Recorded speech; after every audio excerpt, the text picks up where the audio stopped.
진정으로 구원에 이르게 하는 회개를 하였는가? 고린도후서 7장 10절 하나님의 뜻대로 하는 근심은 후회할 것이 없는 구원에 이르게 하는 회개를 이루는 것이요 세상 근심은 사망을 이루는 것이니라. 우리 모두는 하나님을 나의 아버지로 섬기고 예수 그리스도를 나의 주로 섬기며 살고 있다. 그렇지만 우리 중 누구라도 거룩하고 죄를 온전히 떠나 완벽하게 사는 자는 없다. 사실 우리는 여전히 부족하고 실수하고 허물이 많은 자이다. 나의 힘과 노력으로는 결심하고 결단한다 할지라도 그렇게 살 수 없다. 오직 주님을 바라보고 말씀을 묵상하면서 끊임없이 온전한 삶, 거룩한 삶을 추구하며 믿음의 길을 묵묵히 걸어가는 것이다. 자신의 고집과 자아와 자기의와 교만을 내려놓고 하나님의 인도하심을 구하고 하나님의 은혜를 사모하며 나아가는 것이다. 날마다 자신을 돌아보며 회개하고 성령 충만을 구하며 경건에 이르기를 힘쓰고 애쓰며 사는 것이다. 회개에는 구원에 이르게 하지 못하는 회개와 구원에 이르게 하는 회개가 있다. 1. 구원에 이르게 하지 못하는 피상적인 회개. 구원에 이르게 하지 못하는 회개는 한마디로 자신은 회개를 했다고 여길지는 몰라도 참된 회개를 한 것은 아니다. 많은 사람들이 겉으로 드러나는 모습으로만 회개를 하였음에도 불구하고 자신이 회개한 것으로 여기는 사람이 있다. 그러나 그것은 진정으로 회개한 것이 아니다. 가장 흔한 거짓 회개는 어려움과 고통을 당하게 되었을 때 그 일이 자신의 죄로 인한 것으로 인식하고 괴로워하는 것을 회개로 생각하는 것이다. 단순히 죄를 깨닫는 것이나 양심의 가책 정도의 뉘우침을 회개로 생각하는 경우도 있다. 그러나 이런 것은 회개가 아니다. 이런 회개는 가인과 가룟 유다에게서 찾아볼 수 있다. 아벨을 죽인 가인의 죄가 결국 하나님 앞에 드러나 심판을 받게 되자 가인은 이렇게 말하였다. 창세기 4장 13절 가인이 여호와께 아뢰되 내 죄벌이 지기가 너무 무거우니이다. 가인의 이 말은 내가 지은 살인죄에 대해 인정하지만 그러나 내 죄에 대한 죄벌, 즉 심판은 너무 무겁다는 불평이다. 즉 자신이 죄를 지은 것은 알지만 그 지은 죄를 심각하게 생각하지 않는 것이다. 여기서 만약 가인이 진정으로 회개하였다면 자신의 죄가 얼마나 큰지를 인정하고 그것에 대한 하나님의 심판을 마땅한 것으로 여겼을 것이다. 그리고 아마도 간절히 용서를 구하였을 것이다. 그러나 가인은 마지못해 자신의 죄를 인정하였고 하나님의 심판에 대해서 불평하였다. 이런 경우에는 가인이 자신의 죄를 인정하였다 할지라도 회개한 것이 아니다. 또 하나의 예로 가룟 유다를 보자. 마태복음 27장 3절 그때에 예수를 판 유다가 그의 정죄됨을 보고 스스로 뉘우쳐 그 은 30을 대제사장들과 장로들에게 도로 갖다 주며 4절 이르되 내가 무죄한 피를 팔고 죄를 범하였도다 하니 그들이 이르되 그것이 우리에게 무슨 상관이냐 내가 당하라 하거늘 5절 유다가 은을 성소에 던져 넣고 물러가서 스스로 목매어 죽은지라. 가룟 유다는 예수를 판 뒤에 자신의 죄를 뉘우치고 은 30을 대제사장들과 장로들에게 도로 갖다 주고는 목매어 자살하였다. 가룟 유다처럼 단순히 죄를 깨닫는 것은 회개가 아니다. 만약 그가 진정으로 회개하였다면 단순히 예수님을 판 것에 대해서 뉘우치고 끝나는 것이 아니라 자신의 탐욕과 지금까지 믿음 있는 척하였던 위선과 자신이 지은 수많은 죄를 회개하였을 것이다. 대부분의 사람들이 고통과 어려움 가운데 처하게 되면 자신의 죄를 인정한다. 그러나 그러한 고통과 어려움이 사라지고 나면 다시 죄 가운데로 돌아간다. 이러한 것은 진정한 회개가 아니다. 애굽왕 바로는 하나님께서 우박 재앙을 내리시자 자신의 죄를 고백하였다. 출애굽기 9장 27절 바로가 사람을 보내어 모세와 아론을 불러 그들에게 이르되 이번은 내가 범죄하였노라 여호와는 의로우시고 나와 나의 백성은 악하도다. 바로의 고백은 정말로 회개하는 것 같이 보인다. 그러나 우박 재앙이 그치자 그는 다시 계속 죄를 지었다. 그가 우박 재앙 가운데서 고백하였던 것은 단지 어려움을 면하기 위한 일시적이고도 임시적인 회개에 불과한 것이다. 이와 같이 어려움으로 인하여 어쩔 수 없이 죄를 고백한 것을 회개라고 생각해서는 안 된다. 진정한 회개는 죄로부터 떠났다는 증거가 반드시 나타나야 한다. 사울 왕의 경우에도 마찬가지이다. 다윗이 사울을 피해 엔게디 광야의 피신에 있을 때에 일어난 일이다. 추격한 사울 왕이 뒤를 가리기 위해 굴에 들어갔다. 그때 다윗 일행은 그 굴 깊은 곳에 있었기에 사울 왕을 죽일 기회가 있었지만 다윗은 왕을 죽이지 아니하고 거독 자랑만 베었다. 그 후 굴에서 나와 다윗이 사울이 뒤에서 외쳐 자신의 무죄함을 호소하였다. 그러자 사울 왕은 자신의 불의와 죄를 인정하였다. 사무엘상 24장 17절 다윗에게 이르되 나는 너를 학대하되 너는 나를 선대하니 너는 나보다 의롭도다. 그러나 그는 이후에 또다시 같은 죄를 짓고 다음과 같이 고백한다. 사무엘상 26장 21절 사울이 이르되 내가 범죄하였도다. 내 아들 다윗아 돌아오라. 내가 오늘 내 생명을 귀하게 여겼은즉 내가 다시는 너를 해하려 하지 아니하리라. 내가 어리석은 일을 하였으니 대단히 잘못되었도다 하는지라. 이때에도 사울 왕의 죄의 고백이 마치 회개하는 것처럼 보이지만 그는 반복해서 같은 죄를 지었다. 따라서 사울 왕의 회개, 고백은 진정성이 결여된 회개이다. 습관적으로 반복해서 계속 죄를 짓는 사람은 아직 예수 그리스도를 모르는 자요. 거듭나지 않은 자이다. 요한일서 3장 6절 그 안에 거하는 자마다 범죄하지 아니하나니 범죄하는 자마다 그를 보지도 못하였고 그를 알지도 못하였느니라. 주를 믿는 자들도 실제로는 범죄한다. 그런데 예수 안에 거하는 자마다 범죄하지 아니한다는 말은 예수님을 늘 의식하면서 말씀대로 살려고 애쓰는 예수 안에 거하는 자는 습관적으로 계속적으로 죄를 지을 수가 없다는 말이다. 헤롯 왕의 경우도 마찬가지이다. 헤롯 왕은 세례 요한으로부터 자신의 죄에 대한 꾸짖음을 받고 그 죄를 인정하지만 머뭇거리면서 여전히 죄 가운데 있었다. 마가복음 6장 20절 헤롯이 요한을 의롭고 거룩한 사람으로 알고 두려워하여 보호하며 또 그의 말을 들을 때에 크게 번민을 하면서도 달갑게 들으미러라. 그러나 헤롯 왕이 회개하기를 머뭇거리는 사이에 불갑을 돌이킬 수 없는 죄를 짓게 되었다. 세례 요한의 책망을 받았지만 죄에서 떠나지 않았기 때문이었다. 따라서 죄에 대해서 질책을 받고 잘못을 인정하고 뉘우쳤다 할지라도 정작 그 죄에서 떠나지 않은 것은 회개라고 할 수 없다. 많은 사람들이 자신이 회개하였다고 말하지만 그 회개가 피상적인 경우가 많다.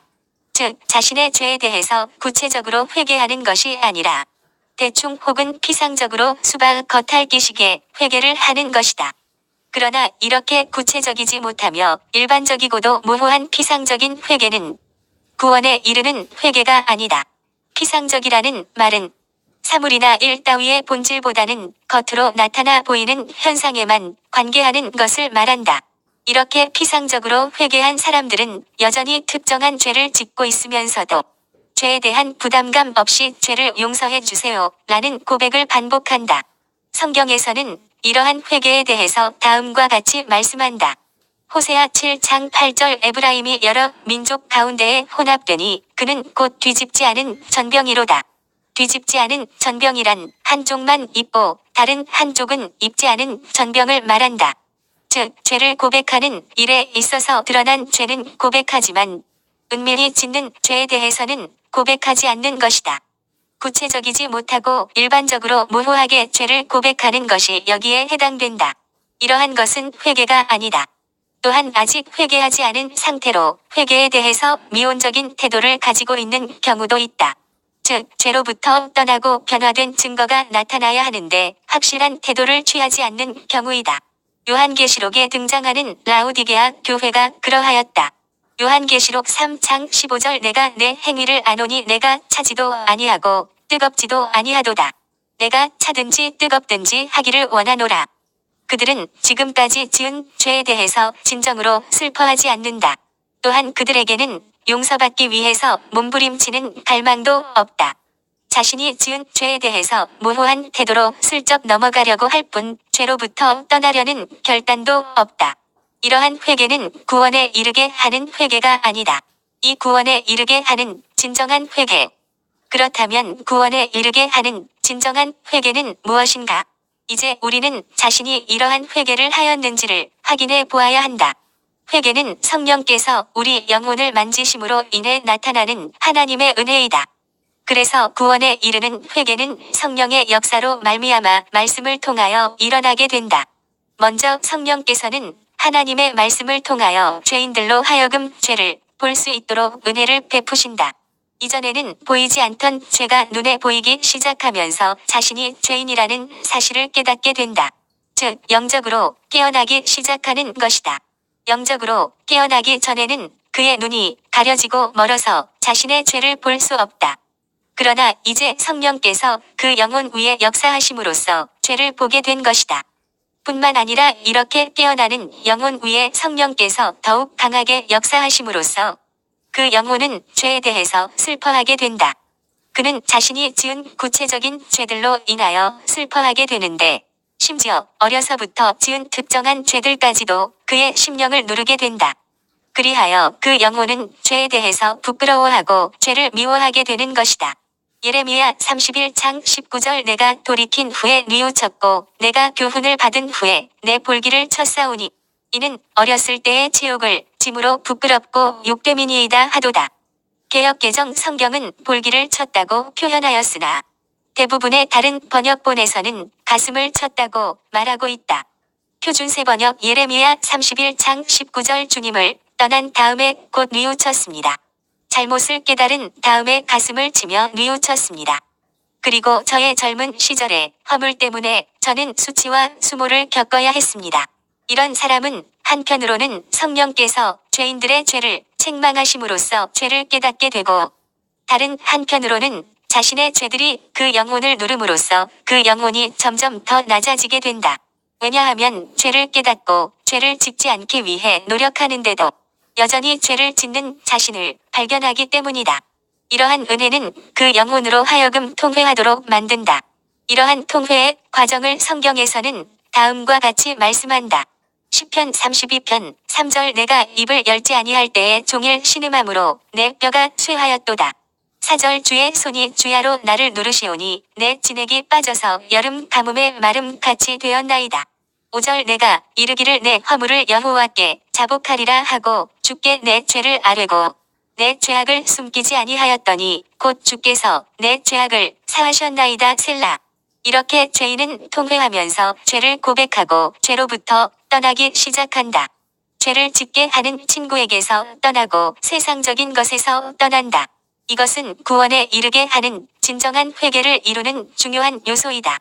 고린도후서 7장 10절 하나님의 뜻대로 하는 근심은 후회할 것이 없는 구원에 이르게 하는 회개를 이루는 것이요 세상 근심은 사망을 이루는 것이니라. 우리가 거짓되고도 잘못된 회개에 스스로 속지 않게 하고 온전히 구원에 이르는 회개를 하도록 하기 위해서는 진정한 회개를 알아야 한다. 회개는 죄의 질책을 포함한다. 죄의 질책 없이는 회개가 있을 수 없다. 그러나 진정한 회개는 죄의 질책, 죄의 고백뿐만 아니라 죄를 버리는 것을 포함한다. 죄인이 죄를 고백했다 할지라도 자신의 죄로 인하여 그 양심이 심히 괴로웠다 할지라도 자신의 죄를 버리지 않는다면 그것은 진정한 회개가 아니다. 하나님께서는 그런 사람을 받으실 수 없다. 구원에 이르게 하는 회개의 과정에서 죄의 책망을 받고 자신의 죄로 인하여 겸손해진 영혼은 자신의 죄를 용서받기 위한 갈망과 간구를 소유하게 된다. 이런 사람은 자신의 그 어떤 행위로도 죄를 씻을 수 없다는 처절함 속에서 하나님을 향하여 용서를 구한다. 예수님의 비유의 말씀에서 세리가 바로 그러하였다. 누가복음 18장 13절 세리는 멀리 서서 감히 눈을 들어 하늘을 쳐다보지도 못하고 다만 가슴을 치며 이르되 하나님이여 불쌍히 여기소서 나는 죄인이로소이다 하였느니라. 이렇게 처절하게 용서를 갈구하는 중에 그는 하나님의 은혜로 죄 용서함을 체험하게 된다. 성경은 죄 용서함을 체험할 때의 모습을 이렇게 묘사한다. 스가랴 12장 10절 내가 다윗의 집과 예루살렘 주민에게 은총과 간구하는 심령을 부어 주리니 그들이 그 지른 밭 그를 바라보고 그를 위하여 애통하기를 독자를 위하여 애통하듯 하며 그를 위하여 통곡하기를 장자를 위하여 통곡하듯 하리로다. 여기서 다윗의 집과 예루살렘 주민은 이 시대 예수 그리스도를 구세주로 영접한 성도를 말한다. 주께서 그들에게 은총과 간구하는 심령을 부어주신다. 은총과 간구하는 심령이라는 말은 은총과 간구의 성령으로 번역되는 것이 더 정확하다. 성령은 사람들의 마음에 하나님의 은혜를 체험하게 하고 바로 이와 같은 체험은 죄의식을 일깨워 회개에 이르도록 만든다. 자신들의 죄를 회개하며 애통해하는 모습이 가계를 이어가고 상속권을 승계받을 독자나 장자의 죽음을 애통해하고 통곡하듯이 최대의 슬픔 모습을 표현한 것이다. 주먹으로 가슴을 치며 뉘우치는 모습으로 죄를 회개하며 애통해하는 모습이다. 이러한 과정이 구원에 이르게 하는 회개의 과정이다. 이러한 일련의 회개 과정은 하나님의 주권적인 은혜로 선택된 백성에게서 일어나게 된다. 그런데 이렇게 진정으로 구원에 이르는 회개를 경험하게 되면 회개와 함께 즉시 열매가 나타나게 되어 있다. 왜냐하면 회개하는 과정에서 성령의 역사, 거듭남의 역사가 강력하게 그 심령을 변화시키기 때문이다. 즉, 우리의 심령을 주님의 심령으로 바꾸어 놓았기 때문이다. 따라서 진정으로 구원에 이르는 회개를 하였는지 안 하였는지는 다음의 구절로 그 열매로 알 수 있다. 고린도후서 7장 10절 하나님의 뜻대로 하는 근심은 후회할 것이 없는 구원에 이르게 하는 회개를 이루는 것이요 세상 근심은 사망을 이루는 것이니라. 11절 보라 하나님의 뜻대로 하게 된 이 근심이 너희로 얼마나 간절하게 하며 얼마나 변증하게 하며 얼마나 분하게 하며 얼마나 두렵게 하며 얼마나 사모하게 하며 얼마나 열심 있게 하며 얼마나 벌하게 하였는가. 너희가 그 일에 대하여 일체 너희 자신의 깨끗함을 나타내었느니라. 여기에서 바울은 진정한 회개의 증거들을 나열하고 있다. 이것은 과연 구원에 이르게 하는 회개인지 아니면 일시적이거나 거짓된 회개인지를 구별할 수 있는 증거들이다. 먼저 얼마나 간절하게 하며라는 것은 자신의 죄된 삶을 고치기 위한 간절함을 의미한다. 얼마나 변증하게 하면은 이제 그들이 바울의 가르침에 더욱 주의를 기울이면서 은혜를 통해서 자기 자신을 깨끗하게 하기 위해 노력하는 것을 의미한다. 얼마나 분하게 하면은 자신이 지은 죄와 어리석음에 대해서 분하게 생각하는 것을 말하는데 죄에 대한 슬픔보다 더욱 강렬한 성질을 의미한다. 얼마나 두렵게 하면은 여전히 동일한 죄에 빠지고 그것을 극복하지 못할 경우에 이 말 하나님의 진노를 두려워하는 것을 말한다. 이것은 죄를 범하지 않도록 상당한 주의를 기울이도록 만든다. 얼마나 사모하게 하면은 같은 유혹에 빠지지 않도록 하나님께 간절히 기도하는 모습을 나타낸다. 얼마나 열심 있게 하면은 하나님을 사랑하고 죄를 미워하면서 하나님께 반역하는 것을 두려워하는 모습이다. 이것은 하나님을 기쁘시게 해드리려는 성화된 열심이다. 얼마나 벌하게 하였는가는 스스로를 징계함으로써 자신이 죄를 범하지 않도록 자기 자신을 부정하는 행위를 말한다. 예수님께서 말씀하신 것과 같이 오른쪽 눈이 범죄하면 오른쪽 눈을 뽑아 버리고 오른쪽 손이 범죄하면 오른쪽 손을 찍어 내버리는 것과 같은 결심과 결단 행위가 여기에 속한다. 이러한 것들은 진정한 회개에 고백을 하였을 뿐만 아니라 죄를 벗어 버림으로써 진정으로 회개하였다는 것을 증거하는 효과 혹은 열매들이다. 따라서 회개의 열매로 반드시 나타나야 하는 변화된 모습들이다. 이러한 회개의 증거를 살피는 것은 구약에서도 나타난 원리이다. 창세기 44장에는 요셉이 기근으로 인하여 애굽의 양식을 사러 온 자신의 형들을 시험하는 사건이 나온다. 자신의 형들이 회개를 하였는지를 살피는 사건이다. 요셉은 자신의 청지기를 시켜서 친동생인 베냐민의 자루에 은잔을 넣어 두었다. 그리고는 베냐민이 그것을 훔친 것으로 간주하여 그를 잡아 두려고 하였다.